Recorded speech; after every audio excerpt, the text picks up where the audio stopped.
नमस्कार, citizens voice show में आप सबका स्वागत है। इससे पहले मैं कार्यक्रम की शुरुआत करूं, आप लोगों से निवेदन है सिटीजन्स वॉइस शो को लाइक करें, सब्सक्राइब करें, नोटिफिकेशन बटन ऑन करें, ज़्यादा से ज़्यादा लोगों में इस वीडियो को शेयर करें। इसका ऑफिशियल हैंडल एजे ऑफिशियल है। मैं आपका होस्ट आत्मजीत सिंह और आज हम बात करेंगे अदानी पावर के Mundra SEZ based thermal power plant की ड्यूटी स्ट्रक्चर की। सप्लाई इलेक्ट्रिसिटी की जो है वो डोमेस्टिक टैरिफ एरिया में सप्लाई करने के लिए आपको टैक्स भरना पड़ता है, क्योंकि आप जब एसईजेड में होते हैं तो आपके जो कस्टम ड्यूटीज होती हैं, जो आप इक्विपमेंट इंपोर्ट करते हैं, जो आप रॉ मटेरियल लेते हैं, वो वेव ऑफ होती है, क्योंकि आप फॉरेन एक्सचेंज अर्न करते हैं कंट्री के लिए। पर जब वही फॉरेन एक्सचेंज ना करने का आपका डिस्कॉम्स जो हैं, जो आपके पावर प्लांट्स हैं, चाहे वो थर्मल पावर प्लांट्स हैं या कोल बेस्ड पावर प्लांट्स हैं, जब वो बाहर बिजली सप्लाई करना बंद कर देते हैं और लोकल डिस्कॉम्स को सप्लाई करना शुरू कर देते हैं, तो उसके बाद उसका टैक्स स्ट्रक्चर में आपको एक ड्यूटी देनी पड़ती है, जो कि डिफरेंस ऑफ प्राइस है बिटवीन डोमेस्टिक एंड एसईजेड, क्योंकि एक बेसिक इंफ्रास्ट्रक्चर कॉस्ट जो है वो वेव्ड ऑफ होती है। और इस एसईजेड का प्रावधान इसीलिए किया गया था टू अर्न एक्सपोर्ट इनकम्स। और जब अदानी पावर का गोडा का पावर प्लांट हो या अदानी पावर का मुंद्रा का एसईजेड प्लांट हो, उनको उसी वक्त रिवायतें दी गई थी कि कोल के इंपोर्ट में और इक्विपमेंट के इंपोर्ट में आपको ड्यूटी ड्रॉबैक्स दिए गए, यानी कि आपको कस्टम ड्यूटी चार्ज नहीं की गई। पर अगर आप उसको डोमेस्टिक सप्लाई करते हैं तो उस पर आपको ड्यूटी देनी पड़ेगी, एटलीस्ट प्राइस डिफरेंस तो देना पड़ेगा। गुजरात की हाई कोर्ट में एक फैसला होता है और उसके बाद सुप्रीम कोर्ट में 5 जनवरी 2026 को रिलीफ मिल जाता है, एड वैलोरम ड्यूटी माफ कर दी जाती है। इस पर चर्चा करने के लिए हमारे साथ गिरीश जोशी जी मौजूद हैं। बहुत बहुत स्वागत है गिरीश जोशी जी आपका। और धन्यवाद। ये कल से खबर चल रही है, पिटिशनर्स जो थे वो अदानी था। ये मामला 2009 का गुजरात हाई कोर्ट में लंबित था, फिर 2010 में इसका 2015 में फैसला आता है। 2015 से 2019 वो फाइल डबल बेंच पे गुजरात हाई कोर्ट में ही पेंडिंग होती है, वहां इनको रिलीफ नहीं मिलता। 2019 में सुप्रीम कोर्ट आते हैं और फिर 2026 5 जनवरी को इनको रिलीफ मिल जाता है। ये सारा मामला क्या है और इससे एसईजेड में जो और यूनिट्स हैं पावर से रिलेटेड और दूसरे नॉन पावर सेक्टर से रिलेटेड, उस पर क्या प्रभाव पड़ता है, जरा इसके बारे में थोड़ी जानकारी बता दीजिए गिरीश जोशी। देखिए आत्मजीत जी, कोई भी कानून बनता है वो फुल प्रूफ तो होगा नहीं, उसमें कहीं ना कहीं जो मिस्चिफ मेकर्स हैं वो उसमें लूप होल्स ढूंढते हैं और वो आ जाते हैं। अभी अडानी का जो आपने बात करा, उसमें आप थोड़ा पीछे जाइएगा तो 26 जनवरी 2001 को सबसे डिजास्टर्स भूकंप कच्छ के एरिया में आया था। करीब 35-45-40 हजार लोग आदमी मर गए थे, काफी विनाशकारी था वो भूकंप। उसके बाद वाजपेयी जी वहां आते हैं और उनको देख के उन्होंने ऐसे इनएडवर्टेंटली बोल दिया कि इस डिस्ट्रिक्ट को खड़ा तो करना है, और ऑफिसरों को बोला कि आप ऐसा कोई स्कीम लगाओ जिसमें ये बहुत जल्दी खड़ा हो जाए डिस्ट्रिक्ट। तो उन्होंने उसमें ये they came out with an idea कि इसको 10 साल, तभी सेंट्रल एक्साइज थी, जीएसटी तो था नहीं, तो सेंट्रल एक्साइज बेनिफिट ऐसा देते हैं कि 5 साल तक वो भरेंगे नहीं, उनको लगेगा नहीं, और फिर जो नेक्स्ट 5 ईयर्स में प्रोडक्शन शुरू हो जाएगा बाद में जो बेचेंगे उस पर वो एक्साइज हम सेट ऑफ और सेट ऑन के हिसाब से दे देंगे। अब ये होने के बाद यहाँ पे 1.5 लाख करोड़ का इन्वेस्टमेंट आता है नेक्स्ट 2005-6 तक। अब इसमें अडानी साहब का पोर्ट तो चल ही रहा था, लेकिन उनको आइडिया आया कि जब पावर रिक्वायरमेंट इतना ज्यादा हो जाएगा तो क्यों ना एक पावर प्लांट भी डाल दिया जाए। तो टाटाज और अडानी ने मिलके ऑलमोस्ट 5-5 हजार, नियरिंग अबाउट 3,500 और 4,500 मेगावाट का पावर डाल दिया। थर्मल पावर था क्योंकि पोर्ट में कोयला आ सकता था। तो ये जो पूरा कॉन्सेप्ट बना, इसमें ये डिमांड नहीं था कि भाई, तभी तो बाहर से पावर आ रहा था, फिर लगा कि अब एक्सेस पावर है कैसे बेचेंगे। तो 2010 में गवर्नमेंट ने एक नोटिफिकेशन इश्यू किया था कि अगर एसईजेड कुछ भी माल डीटीए में बेचता है तो उसको ड्यूटी लगेगी, एप्लीकेबल जो भी है एज नॉर्मल। अब उसमें फिर अडानी जी जाते हैं कोर्ट में, उन्होंने बोला कि ये गुड्स नहीं है तो इस पे ड्यूटी का मामला नहीं आता है, ये एसेंशियल फॉर द प्रोडक्शन की आइटम है। 2015 में गुजरात हाई कोर्ट ने मना कर दिया कि भाई इसमें थोड़ा बहुत कुछ फेर बदल कर सकते हैं लेकिन ड्यूटी तो भरनी पड़ेगी। 2019 में गुजरात हाई कोर्ट ने क्लियर बता दिया कि नहीं, आपको ड्यूटी तो भरनी पड़ेगी जो रीजन पीरियड में है। फिर वो रुकते हैं और अभी ये आप 2026 में देख रहे हो, कोर्ट ने बोल दिया कि भाई डीटीए में सेल तो हो सकता है, ड्यूटी भरने की जरूरत नहीं है, पर से 500 करोड़ रुपया उनका जो पहले लिया गया था वो रिफंड कर दो। तो शेयर मार्केट भी जंप हो गया और सब एवरीथिंग गुड गुड ही हो गया। अब इसमें डिस्क्रिपेंसीज जो ऐसे आप बात करते हो कि SEZ का बेसिकली कॉन्सेप्ट आप देखिए 1965 में सबसे पहले एशिया का कांडला फ्री ट्रेड जोन बना था, क्योंकि फ्री ट्रेड जोन का कॉन्सेप्ट ये था कि भाई उसके नियरिंग में पोर्ट होना चाहिए, एयरपोर्ट होना चाहिए, इंफ्रास्ट्रक्चर होना चाहिए और वहां पे लोकल पब्लिक वर्कफोर्स अवेलेबल हो। तो वो एक आइडल प्लेस जो कांडला पोर्ट के पास था 12-15 किलोमीटर पे, वहां पे एक नॉमिनेट करके कलेक्टर ने उनको एक स्पेशल एरिया दे दिया था जो पूरा फेंस करके कांडला फ्री ट्रेड जोन बना। ये ओरिजिनल आइडिया लाल बहादुर शास्त्री जी का था कि भाई अगर फॉरेन इन्वेस्टमेंट लाना है तो क्या करेंगे, तो ये कॉन्सेप्ट क्रिएट हुआ और यहाँ से ये हो गया। अब राजू की बात ये है कि जो अभी कोर्ट ने जो जजमेंट दिया उसमें लिखा है कि भाई नोटिफिकेशन से कोई ड्यूटी प्लस या माइनस नहीं की जा सकती, उसको एक्ट का अमेंडमेंट चाहिए। तो आपको इंफॉर्मेशन के लिए बता दूं कि 1965 से 2000 तक कांडला फ्री ट्रेड जोन पूरा एक नोटिफिकेशन 77-85 पे चल रहा था, उसका कोई एक्ट नहीं था। वो तो जब ही एन विठल साहब आए, वो बहुत पहले स्टार्टिंग में डेवलपमेंट कमिश्नर भी रहे थे, उन्होंने एज एन एसोसिएशन हम लोगों को बताया कि भाई आप लोग इसको एक्ट बनवा दो, नहीं तो किसी दिन पार्लियामेंट में कोई 77-80 अगर आपका कैंसिल कर देगा तो आप तो पूरा रोड पे आ जाओगे। देन वो प्रेशराइज हुआ, मीटिंग है हुई, फिर बाद में प्रपोजल आया, बाद में स्पेशल इकोनॉमिक जोन एक्ट बना 2000 में। अब उसमें ये अमेंडमेंट में आप जैसे बोलते हो कि नोटिफिकेशन पे वो नहीं चल रहा था, पूरा जोन तो चल ही रहा था और सारे बेनिफिट्स एक्सपोर्ट इंपोर्ट के मिल भी रहे थे। अब इसमें देखिए होता क्या है कि जैसे ही धंधा थोड़ा आगे होता है तो some business interest people get into that. अब कांडला फ्री ट्रेड का कॉन्सेप्ट ये था कि आप ड्यूटी फ्री इंपोर्ट करते हो, मैन्युफैक्चर करते हो और आपको कोई लेवीज नहीं लगेंगे, उसको फॉरेन टेरिटरी डिक्लेयर की गई थी ताकि आप एक्सपोर्ट भी करो तो आप पे कोई लेवी नहीं होगा, तो आप फॉरेन मार्केट से आप कॉम्पीट कर पाओगे, तो आपके लोकल टैक्सेस नहीं थे उसमें। अब इसी का एडवांटेज लेते हुए कुछ साल पहले गवर्नमेंट ने इसको और रिकमेंड कर दिया कि आपको वेयरहाउसिंग इज परमिटेड। अब वेयरहाउसिंग परमिट में आपने क्या किया कि भाई मैंने गोडाउन डाल दिया, मैं 2 साल तक कोई भी आइटम इंपोर्ट करके रख सकता हूं, फिर उसको अगर मेरे को DTA सेल में करना है तो मैं रिलेवेंट ड्यूटी भर दूंगा। तो इसका मतलब ये हुआ कि आपने ड्यूटी बचाने के चक्कर में सब लोगों को अलाउ कर दिया ये काम करना। अभी आपको इंटरेस्टिंग उसमें आपके देखो बहुत ही एक चर्चित केस हुआ था ये सुपारी का, बीटल नट्स का 15,000 करोड़ का ये स्कैम था, ये चल रहा था करीब 2016-17 से। अब इसमें इंटरेस्टिंग पार्ट क्या था कि बीटल नट्स पे गवर्नमेंट ने लोकल इंडस्ट्री को प्रोटेक्ट करने के लिए उस पे उसका एक कैप वैल्यू, इंपोर्ट का वैल्यू कैप वैल्यू डिक्लेयर किया हुआ था कि आप कितने में भी ले आओ लेकिन आपको ड्यूटी का जो रेट पकड़ा जाएगा वो 351 रुपया पर केजी होगा, उस पे 111% आपको ड्यूटी लगेगी, मतलब करीब करीब 700-750 रुपए की वो सुपारी पड़ती जो लोकल मार्केट में डैमेज नहीं करेगा। क्योंकि केरला, आंध्रा, तमिलनाडु, साउथ में कुछ कर्नाटक जो पोस्ट है जहाँ पे मैक्सिमम सुपारी उगती है, तो उसको ये प्रोटेक्ट करने के लिए किया था। लेकिन गुटखा माफिया जो ऑपरेट कर रहे थे उनको तो ये परवड़ेगा नहीं, उनको चाहिए सुपारी, क्योंकि इंडोनेशिया की और यहाँ की सुपारी बहुत अच्छी क्वालिटी की आती है। तो इन लोगों ने इनिशियली एक गेम करी थी कि भाई इसमें उन्होंने एक गलत सर्टिफिकेट बना के कस्टम्स को फ्लोट कर दिया था कि इसमें से टेनिक एसिड निकलता है। टेनिक एसिड क्यों चाहिए, उसको वो यूज करते हैं टेनिक एसिड को चमड़ा धोने में। अब वो चमड़ा धोने में जो टेनिक एसिड सुपारी में से निकालते हैं वो निकलता 18% ही है। फिर किसी DRI वाले को ये लगा कि भाई जब गांव में 10 रुपए का टेनिक एसिड मिल रहा है तो ये लाखों की सुपारियां मंगा के इसमें से 15% दे सकते, तो वो वायबल ही नहीं था। और ये करके ये केस खुलने लगा कि ये सुपारी जा कहाँ रही है, ये सुपारी सारे गुटखा मैन्युफैक्चरर्स के पास जा रही थी। इससे बचने के लिए इन्होंने फ्री ट्रेड जोन में माउथ फ्रेशनर के नाम से इन्होंने ये लाइसेंस ले लिया और ये सुपारी मंगा के इसमें कर रहे थे, लेकिन उनका क्वांटम बहुत कम था क्योंकि फॉरेन में जा नहीं रहा है गुटखा उतना, ये कंजम्पशन हमारे पास ही जाता है। तो इन्होंने एक नया मोडस ऑपरेंडी ढूंढ लिया कि आप वेयरहाउसिंग में सुपारी मंगा लो और फिर यहाँ पे एक बहुत बड़ा एक बार सूरत DRI ने पकड़ लिया था उसको कि भाई ये कहाँ भेज रहे हैं, तो मालूम पड़ा कि ये गलत लाइसेंस में सुपारी लेके आए हैं। वो पूरा चेक करते आए तो मुंद्रा पोर्ट पे इनको पता चला कि कंटेनर का मिस डिक्लेरेशन था कि ये पॉलीप्रोपिलीन का ग्रेन्यूल्स है, PP ग्रेन्यूल्स है।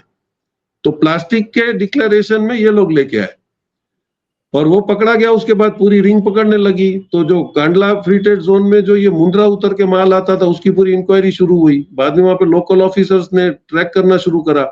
तो ये क्या करते थे कि फ्री ट्रेड जोन में आप ले आए हो तो आपको एक्सपोर्ट करना है, तो ये सुपारी तो ले आते थे, फिर ये बता देते थे कि हमने इसको बांग्लादेश एक्सपोर्ट करना है। तो वो बांग्लादेश में जो पूरा गलत पेपर जाता था वो कहीं बांग्लादेश बॉर्डर पे कस्टम्स ने पकड़ लिया, तो फिर ये रैकेट खुल गया। तो अभी ये देखिए, ये जैसे ही अभी यहाँ पे थोड़ा स्ट्रिक्टनेस बढ़ने लगा, तो अभी लेटेस्ट 2-3 महीने में नॉर्थ ईस्ट बॉर्डर पे मलेशिया, म्यांमार, इंडोनेशिया, यहाँ से बाय रोड बांग्लादेश होके ये सुपारी का स्मगलिंग शुरू हुआ। अब वो बीएसएफ, डीआरआई सब मिलके वहां पे उन लोगों को पकड़ रहे हैं। वहां भी अभी 2 करोड़ की कम से कम सुपारी उन्होंने पकड़ ली है। तो वो क्या करते हैं कि ब्लैक कलर के ड्रम में ये बोल के कि ये बिटुमिन है, वो बिटुमिन में मिस डिक्लेरेशन करके लाते हैं, क्योंकि वो एक्सरे में भी नहीं दिखता है। तो ये चलता रहता है। लेकिन ये क्यों हो रहा है? क्योंकि आपने एसईजेड में किसी कंपनी को फेवर करने के लिए, अभी आप जैसे बोल रहे कि भाई डीटीए में तो ड्यूटी नहीं लगेगी, तो क्या ये दूसरे यूनिट्स को भी लागू पड़ेगा? अगर गुड्स नहीं है, आज अगर वो इलेक्ट्रॉनिक ट्रांसफर में वहां के कोई सर्विस प्रोवाइड कर रहा है, जैसे आपने गिफ्ट सिटी में अलाउ करा है, तो क्या that will not be applicable into duty element के? नहीं। तो ये काफी कुछ कंफ्यूजन है, और इसी कंफ्यूजन में ये जो मैनिपुलेटर्स हैं ये इसका फायदा ले रहे हैं। तो आप एक देखिए कि रूल्स बेंड कैसे होते हैं। आपने देखा अडानी के लिए गोदा प्लांट का भी रूल बेंड किया गया था। आपने एसईजेड में यूनिट डाला है तो आपका सारा जो कैपिटल मशीनरी आता है वो एडवांस लाइसेंस के सामने ड्यूटी फ्री आता है। तो जब आपने ड्यूटी एलिमेंट लिया है तो आपको रेट भी उसका ड्यूटी माइनस करके ही लेना पड़ेगा। तो उन्होंने उसको एसईजेड का लाइसेंस ही उन्होंने विड्रॉ कर लिया। अब इतना इजी नहीं है। एज पर एक्ट अगर आप एसईजेड कैंसिल करते हो तो आपका जितना भी मटेरियल आया है, जितना गुड्स आपके पड़ा है, वो सारा आपको आउट ऑफ चार्ज कस्टम करने के लिए ड्यूटी पेनल्टी और रिडम्पशन फाइन लगता है, उसके बाद आपको क्लियर करने मिलता है। ये एसईजेड का रूल है। लेकिन नहीं, वो क्योंकि वो अडानी जी का गोदा प्लांट था, एसईजेड रातों रात कैंसिल हो गया और उनका प्लांट जो था वो इंडिजीनियस हो गया। तो ड्यूटी एलिमेंट जो उन्होंने इंपोर्ट करा था उस पर कोई क्वेश्चन ही नहीं हो रहा है। और ये इसी पे इन्होंने डीम्ड एक्सपोर्ट के नाम से बताया था कि यहाँ से मटेरियल पावर जो जनरेट करेंगे वो बांग्लादेश जाएगा, और उस बांग्लादेश की ऑर्डर के हिसाब से इनको ये एसईजेड का कॉन्सेप्ट लाइसेंस यहाँ पे मिला हुआ था। और वैसे भी बेसिकली एसईजेड मिलने के लिए 1400 हेक्टेयर जमीन चाहिए, वहां पे आपको रोड बिल्डिंग इंफ्रास्ट्रक्चर चाहिए, पानी की फैसिलिटी चाहिए, आपको नजदीक में एयरपोर्ट। तो आप देखिए वो भी सारे नॉर्म्स वायलेट हो गए। गोदा प्लांट जहाँ पे बना था उसके आसपास तो कुछ था ही नहीं। तो आई थिंक अभी कोई रूल बुक्स का इंपॉर्टेंस रहा नहीं है। जैसा आप होगे ऐसे आपको कानून मिल सकता है। आई थिंक जब गुजरात हाईकोर्ट ने स्पेसिफिकली बोल दिया, Gujarat high court can be believed in that, क्योंकि गुजरात हाईकोर्ट ऑलरेडी एसईजेड्स के और फ्री ट्रेड जोन के केसेस हैंडल करता है। तो जजेस वेरी वेरी लर्नेड, उन्होंने बोला कि भाई जो डीटीएम माल बेचता है ड्यूटी भर के बेचता है, तो फिर आप नहीं बेच सकते हो पावर। और ये आइडिया कब से आया कि पहले तो रिक्वायरमेंट नहीं थी, जब पावर की रिक्वायरमेंट बढ़ने लगी तो और कहीं से लाने की बजाय इन्होंने इन्हीं लोगों को दे दिया कि भाई आप लोग ही बेचो, हम डीटीए का बाद में जुगाड़ कर देंगे। तो this is the all manipulation going on. तो we can not say anything, क्योंकि भाई जुडिशरी है, उनको जो ठीक लगा उन्होंने कर दिया। लेकिन ये जो पेंडोरास बॉक्स खुल गया है कि भाई अगर अडानी को कुछ भी पावर बेचने का या ऐसी कोई भी आइटम बेचने का विदाउट ड्यूटी, तो इसका मतलब हुआ कि एसईजेड का कॉन्सेप्ट ही खत्म हो जाएगा। तो फिर ये बेहतर यही है कि हम लोग बाहर से ही धंधा करें। जी, इसमें आपने दो बातें बड़ी क्लियर कही। पहली बात तो जो कैप्टिव पावर रिक्वायरमेंट है एसईजेड में, अगर 1400 हेक्टेयर में आप चीज लगा रहे हैं तो वो कैप्टिव पावर रिक्वायरमेंट आपकी रिक्वायरमेंट को मीट करने के लिए लाइसेंस मिलता है। थर्मल पावर प्लांट जब एसईजेड मुंद्रा में लगा था तो वो पोर्ट की रिक्वायरमेंट के लिए लगा था, उस बिजली को बेचने के लिए नहीं लगा था। और जब उसकी कैपेसिटी को डबल कर दिया गया, और मुझे शायद आप ही ने बताया था कि 160 मेगावाट था, उसको फिर 240 का एक और लगाया गया। उसके बाद उसको हरियाणा और गुजरात में सप्लाई करने का उसका प्रावधान किया गया। यानी कि कैपिटल कॉस्ट को आपने माइनस करा लिया, क्योंकि आपको कैपिटल कॉस्ट देनी नहीं है। आपका इंडोनेशिया से खुद कोयला आ रहा है जिसपे आपको कस्टम ड्यूटी देनी नहीं है। तो जाहिर तौर पर जो बिजली आपकी 4 रुपए में डोमेस्टिक सप्लायर बना रहा है वो आप 2.5 रुपए में बना रहे हो। और बांग्लादेश की सरकार की यही तो उनकी शिकायत थी कि जब आपने एसईजेड घोषित करवा के 2.5 रुपए यूनिट बना लिया तो आप हमसे डबल चार्ज क्यों ले रहे हो, हमसे डॉलरों में चार्ज क्यों ले रहे हो। इस वजह से उनका लाइसेंस कैंसिल किया गया, क्योंकि दोनों तरफ से चोरी कर रहे थे। एक तरफ तो भारत के टैक्स की चोरी, और दूसरी तरफ बांग्लादेश को वो कॉस्ट बिल्डअप करके दे रहे थे। एसईजेड का जो बेनिफिट था plant, machinery, equipment, raw material का, वो बेनिफिट वो पास ऑन नहीं कर रहे थे। मेरे ख्याल से ये इस पे बात आई थी। अब 2015 में गुजरात हाईकोर्ट की रूलिंग आती है, वो ये कहती है कि ultra vires holding that custom duty could not be imposed on electricity generated in the India and supplied from SEZ to DTA, it granted exemption. यानी कि उनको जून 26 2009 से 15 सितंबर 2010 की एग्जम्पशन दी गई। जब उनकी एप्लीकेशन जो थी, रेट्रोस्पेक्टिव एप्लीकेशन जब डाली जाती है, तो जब एप्लीकेशन की सुनवाई होती है, जो इंटरिम पीरियड होता है उसका रिलीफ भी उनको दिया गया, और उनसे कहा गया कि आपको सितंबर 2010 से 2015, यानी कि 5 साल का आपको जो भी अमाउंट भरना है वो भरना है, और ये exemption strictly limited to that period थी। अब जब सुप्रीम कोर्ट का फैसला आता है 2019 में, क्योंकि वो केस हार गए गुजरात हाई कोर्ट में, उसके बाद जून 2019 के बाद वो जजमेंट जो थी वो सुप्रीम कोर्ट में अप्लाई हुई। अब सुप्रीम कोर्ट कहती है कि custom duty lakhs statutory banking under section 12 of the customs act 1962 for electricity supplied from SEZ to DTA as electricity generated domestically isn't import. But ये भी तो फैक्ट है कि electricity generated was for only for the purpose of the SEZ. How can you sell that excess electricity outside the SEZ? तो एक तो basic statutory law आपने break किया कि जिस रिक्वायरमेंट के लिए आपने उस प्लांट को लगाया, उस प्लांट की रिक्वायरमेंट को आप पूरा ना करके उस पर कमर्शियली पैसा कमाने की सोच रहे हो ताकि आपकी कैप्टिव कॉस्ट रिकवर हो जाए। अगर मैं गलत नहीं कह रहा, इस जजमेंट में साफ साफ स्टैट्यूटरी बात लिखी है। और उसके बाद 2019 हाई कोर्ट का वो कहते हैं कि erred in limiting the benefit and breaching judicial discipline, a coordinate bench could not dilute a prior binding ruling without referral to a larger bench. अब ये तो आप समझिए एक तरीके से ऑब्स्ट्रक्शन ऑफ जस्टिस है कि लार्जर बेंच पे आप नहीं गए, क्यों नहीं गए, और उस समय कैप्टिव एनर्जी अगर उनके पास एक्सेस इलेक्ट्रिसिटी है तो वो गुड्स नहीं मानी जाएगी, सर्विसेज मानी जाएगी, एसेंशियल सर्विसेज मानी जाएगी। अरे वो एसेंशियल सर्विसेज भले मानस SEZ के लिए थी, वो एसेंशियल सर्विसेज आपके और मेरे घर की बिजली के लिए नहीं थी। तो किसी तरीके से भी मतलब आप उसको इंटरप्रिटेशन कर सकते हैं, और मुझे लगता है कि ये एक तरीके से ऑन प्लेटर अदानी पावर को एक रिलीफ दिया गया है। ये अब जुडिशियल विक्ट्री मान लीजिए या ऑब्स्ट्रक्शन ऑफ पब्लिक इंटरेस्ट मान लीजिए। मुंद्रा का जो SEZ है, उसके अलावा मैं आपसे एक और बात ये पूछना चाहता हूं कि सुप्रीम कोर्ट की कंफर्मेशन जो भी आई हो union of India versus Adani power limited में, एक मामला 2022 से 2025 चला था महिंद्रा एंड महिंद्रा का भी। इसमें आपके केमिकल फैक्ट्रीज भी हैं, sulphonates private, AR sulphonates private limited, April 2025 में। इसमें पेनल्टीज, इंटरेस्ट, कॉन्फिस्केशन सब कुछ था, पर lacking authority without explicit provision supreme court ने यूनियन SLP इन महिंद्रा केस भी डिसमिस कर दी थी। यूनियन की SLP ने महिंद्रा केस भी डिसमिस कर दी थी। तो क्या मान लिया जाए कि जो ये फाइनेंस एक्ट 2024 अमेंडमेंट्स हैं, ये इंटरेस्ट पेनल्टी रिकवरी के लिए सरकार को रोकता है? तो फिर SEZ का मायने क्या रह गया? ये तो एक तरीके से ऑर्गेनाइज लूट हो गई कि आपको कस्टम्स नहीं देना है, आपको इंपोर्ट ड्यूटी नहीं देना है, आपको कोयले पे कोई एडवर्म ड्यूटी नहीं देनी है, और आपको एक एडेड एडवांटेज है कि आपको बगैर कस्टम ड्यूटी दिए आपको फैक्ट्री लगाने को मिल रहा है, और आप आराम से माल अपना जब चाहो जिसको चाहो बेचो, सरकार को बेचो। और ये वही गुजरात हरियाणा की डिस्कॉम कंपनीज, आपको याद होगा राजस्थान का भी एक केस, राजस्थान में अदानी पावर ने एक कॉन्ट्रैक्ट साइन किया राजस्थान को बिजली प्रोवाइड करने का, और उनको ये कहा गया कि छत्तीसगढ़ की खदान से आपको हम कोयला दिलवाएंगे।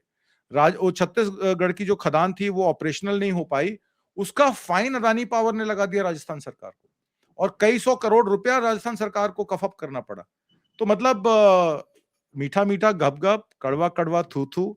लास्ट में टिप्पणी क्या है आपकी इसके बारे में, छत्तीसगढ़ वाले? नहीं, देखिए बेसिकली SEZ का कॉन्सेप्ट ये है कि आप फॉरेन एक्सचेंज दुनिया भारत के लिए अर्न करो, तो इसमें आपका जो भी पेमेंट आप एक्सपोर्ट करते हो उसको आपका पेमेंट तो फॉरेन एक्सचेंज में आना चाहिए। इनिशियली फ्री ट्रेड जोन्स के अंदर भी यही प्रोसीजर था कि आपको अगर लोकल माल बेचना है या डीम्ड एक्सपोर्ट भी करना है, अगर मैं एक SEZ से दूसरे SEZ को देता हूं या SEZ के एक यूनिट, तो मेरे को मैं डीम्ड एक्सपोर्ट कर सकता हूं, लेकिन वो रेमिटेंस जस्टिफिकेशन देना चाहिए या मेरे को फॉरेन एक्सचेंज लाना है, क्योंकि नहीं तो आपका फॉरेन एक्सचेंज खत्म हो रहा है। तो आपने डोमेस्टिक में जो लाइट बेची, क्या उसका आपने पेमेंट फॉरेन एक्सचेंज में लिया? तो आपने अल्टीमेटली तो देश के फॉरेन एक्सचेंज को भी धक्का लगाया। तो ये सब जैसे महिंद्रा वाले केस में हुआ है, आपको ड्यूटी पेनल्टी और रिडम्पशन फाइन इसीलिए लगता है कि आपने जो नुकसान करा है उसकी वो आपको भरपाई करनी है। Redemption fine is for that कि भाई गवर्नमेंट को जितना रेवेन्यू लॉस हुआ है फॉरेन एक्सचेंज में वो आपको देना पड़ेगा। तो ये मतलब these are the rules made to it. और आप देखिए सिस्टमेटिकली फ्री ट्रेड जोन्स के आप आने के बाद वो मोनोपोलाइज हुआ, आपने उसको स्पेशल स्टेटस भी दिया, फिर आपने धीरे से रह के एक्सपोर्ट ओरिएंटेड यूनिट्स भी अलाउ कर दिए। एक्सपोर्ट ओरिएंटेड यूनिट्स ये थे कि मैं मेरे घर के पास जमीन लेता हूं, बाउंड्री करता हूं, उसको एज पर कस्टम नॉर्म्स उसको मैं कंस्ट्रक्शन करता हूं और इट बिकम्स, उसमें भी यही हाल था कि मैं अपनी इंपोर्ट करूंगा, मैं रखूंगा, जब मैं वहां से निकालूंगा तब उस टाइम की रिलेवेंट ड्यूटी में भरूंगा। अब वो यूज तो ये हो गया कि मेरे घर के पास ही SEZ बन गया, तो लोगों ने सोचा कि SEZ में क्यों जाना है, हम लोग बेहतर है अपने घर के पास ही रहे। फिर एसईजेड में 50 कस्टम ऑफिसर होते हैं, वो रिवॉल्विंग में कब आएंगे पता नहीं है, इंपोर्ट कैसे चेक करेंगे, एक्सपोर्ट। ये ईओयू में तो आपके पास 2 ऑफिसर नॉमिनेटेड होते हैं, यू कैन हैंडल देम। तो ये जो पूरा हम लोगों का जो ओवरलैपिंग सिस्टम्स जो है, आपने एक बार सिस्टम अडॉप्ट कर लिया तो it has to work in that parameter, उसमें कोई फेरबदल करना इतना आसान नहीं है। नोटिफिकेशन से अगर हर इंडस्ट्री चलने लग गई तो हर गवर्नमेंट अपने को फेवरेबल इंडस्ट्री को नोटिफिकेशन से हेल्प करेगी, नहीं होगा तो उसका एंटी नोटिफिकेशन इश्यू कर देगी। तो this is not the way, और इसीलिए आपका एफडीआई चलता चला जा रहा है, क्योंकि आपके पास पॉलिसी कंसिस्टेंसी ही नहीं है। जी, इसमें आपने जो अंडर वैल्यूएशन की बात बताई, सी स्टैट के बहुत सारे केसेस हैं 2024-25 में, वो डिफरेंशियल ड्यूटी डिमांड करते हैं एसईजेड्स टू डीटीए सेल्स। उसमें प्रोडक्ट वाइज सेल्स के जो मापदंड हैं, undervaluation, misdeclaration, warehousing, duty deferment कि कितनी ड्यूटी डेफर की गई, कितने टाइम के लिए की गई, उनकी एक्सपोर्ट इनकम्स क्या है। तो एक तरीके से फुल कस्टम ड्यूटी को अप्लाई करने की एनफोर्समेंट चैलेंजेस रहते ही रहते हैं, क्योंकि उसकी असेसमेंट एक असेसमेंट ऑफिसर के पास है। तो इसका मतलब है बहुत सारा लेवरेज कस्टम ड्यूटी ऑफिसर्स के पास भी होता है कि वो कितना लेवरेज दें, या कितनी, मतलब सीधे शब्दों में बोले, कितनी रिश्वत लेके उनको छोड़ दें। ये एक लेवरेज जो है वो कस्टम्स के पास ही रहता है। अब इसमें सेक्टर स्पेसिफिक इश्यूज हैं, जिसमें reducing DTA on sale duties, foregone inputs, आप कितने इनपुट को फॉरगॉन करेंगे, आप एसईजेड की यूटिलाइजेशन को कितना मानेंगे कि यूटिलाइजेशन कितना हो रहा है, एक्सपोर्ट इनकम क्या हो रहा है। ये सारे रेवेन्यू लीकेजेस हैं। ये जीटीआरआई की एक रिपोर्ट है 24-25 की, वो सारी लीकेजेस को बयान करती है। एक अनुमान के अनुसार as of December 2024 over 75,000 custom cases are pending और एरियर्स 24,000 करोड़। अब ये जो 24,000 करोड़ का कैरियर है, एरियर्स हैं, ये लाखों करोड़ों में माना जा सकता है, क्योंकि ये एरियर वो हैं जो अकाउंट फॉर किए गए या जिनके नोटिसेस इशू हुए। जो ले दे के मामला सुलट गया वो तो, क्योंकि आप जोशी जी वहां बैठे हैं, आप तो सब जानते हैं कस्टम्स कैसे काम करता है, कैसे ग्रीन क्लियरेंसेस होती है। ये प्लास्टिक के दाने का भी बता दीजिए कि प्लास्टिक के दाने के नाम पर क्या क्या आ रहा है देश में, कितना जो आप ये स्क्रैप में क्या क्या माल आ जाता है जो क्लियर हो जाता है। नहीं, आप देखिए सीधा सा है, हमारा जो इंडियन ट्रेड आईटीसीएचएस का जो कोड है, उसमें classification of items with 6 code 8 code number होता है। अब उसमें आपका जो मिलता जुलता है वो उसी को आप अगर ले आते हो जिसमें वेट में कंपेयर होता हो, तो ये होता है कि सुपारी का वेट और प्लास्टिक के दानों का वेट इक्वल होगा, तो डिक्लेयर कर देते हैं कि प्लास्टिक का ये पीवीसी का है। अभी ऐसा ही है कि रिसेंटली डीआरआई ने पाइप्स में पकड़ा है, क्योंकि we are not suppose to import second hand pipes. वो सेकेंड हैंड पाइप्स इंपोर्ट नहीं कर सकते हैं, या करना है तो आपको बीआईएस का सर्टिफिकेट चाहिए इंपोर्टर से। अब फॉरेन में वो मिलना मुश्किल है, तो एसईजेड की कंपनियों ने वो पाइप मंगाए कि बोल के कि ये आयरन स्क्रैप है, उसमें पाइप निकले हैं।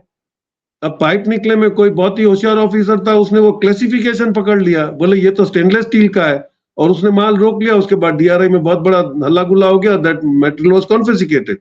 तो ये हो रहा है कि ऐसा जरूरी नहीं है कि ऑफिसर उसके साथ इन्वॉल्व हो, लेकिन पब्लिक 100% ये कोशिश करती है कि कैसे मिस रिप्रेजेंटेशन करके कुछ ना कुछ लाया जाए।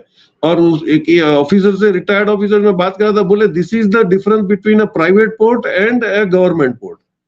बोले हम लोगों को इंटेलिजेंस गैदर करना होता है, तो हम किसी भी वहां ऑफिसर को बोलते हैं कि हमारा ये लड़का वहां पे कैंटीन में बैठेगा और सर्वेलेंस करेगा, वो हमारा ऑफिसर है। ये अपॉर्चुनिटी या ये फायदा हमको प्राइवेट पोर्ट्स में नहीं मिलता है, क्योंकि they will not allow us to do that. तो बोलता है ये डिफरेंस है कि आपको सब स्मगलिंग का माल वगैरह प्राइवेट पोर्ट पकड़ा जाता है, क्योंकि हमारा वहां पे विजिलेंस का वो जो ग्रिप है वही नहीं है। गवर्नमेंट पोर्ट्स में तो वी कैन इमीडिएटली टेल, और जो भी ऑफिसर है वो गवर्नमेंट का, तो हमको हेल्प करेगा कि भाई हमारे पास कुछ इनपुट है, हमको इंटेलिजेंस करना है, हमको सर्वेलेंस करना है। तो दीज आर द डिसएडवांटेजेस जो हम देख रहे हैं। तो ऐसे ही अगर अभी प्राइवेट एसईजेड्स भी बनने लग जाएंगे तो ये होगा कि फिर आपका पूरा सर्वेलेंस ही खत्म हो जाएगा, जिसको जैसे मर्जी आएगी वैसे वो करेंगे। तो I think it has to be decided by the government now कि what exactly are they want to do. अगर आपको एंटरप्रेन्योर्स को ऑब्लाइज करना है, then these all systems are in line और अच्छे से चलती रहेंगी, और आप नोटिफिकेशन पे जब चाहिए तब लगवा देना, फिर निकलवा देना, फिर जिसको फायदा पहुंचाना है पहुंच गया, उसके बाद आप विड्रॉ कर लेना। जी जी, तो इसका सार तो यही कहता है कि कुछ कॉर्पोरेट्स को फायदा पहुंचाने के लिए बहुत सारे देशवासियों को, 140 करोड़ देशवासियों को, जिनको रिप्रेजेंट करती है हमारी सरकार, मोदी जी और अमित शाह जी पार्लियामेंट में खड़े होकर कहते हैं 140 करोड़ लोगों ने हम पे विश्वास किया है। तो आप उस विश्वास का जवाब भी तो दीजिए। एक आदमी के वित्त पोषण के लिए आपसे 140 करोड़ लोगों का नुकसान भी तो कर रहे हैं। गिरीश जोशी जी कुछ कहना चाह रहे थे आप? नहीं, देखिए पूरा पॉलिटिक्स को ही जनरल से में, देखिए मैंने आपको स्क्रीनशॉट भेजा, अडानी का जो भी सुप्रीम कोर्ट में केस था, उसके जो प्राइम एडवोकेट थे वो पी चिदम्बरम थे, उनकी जी, वजह से वो ड्यूटी। तो ये I think politicians at the vertex सारे के सारे एक है, एवरीबडी, क्योंकि उनको तो पूरा जीना ही एंटरप्रेन्योर्स के भरोसे पे है ना। आप और मैं तो हमारे अकाउंट में से पैसा कट जाएगा, हम कुछ नहीं कर सकते, हमारी सुनवाई भी नहीं होती है। तो ये होगा कि भाई अगर पूरा कोनी कैपिटलिज्म से ही देश चलने वाला है, तो then people have to decide भाई हमारा क्या असर होने वाला है। That is the future will tell. जी। चिदम्बरम साहब की एक और इशू है ना, वो तो जेल भी रह के आए हैं, तो उनका केस ऑनगोइंग है। उनको अपना बचाव भी देखना है। आज की परिचर्चा में भाग लेने के लिए और बहुत सारी महत्वपूर्ण जानकारियां देने के लिए गिरीश जोशी जी बहुत-बहुत धन्यवाद। नमस्कार। Thank you sir. Thank you.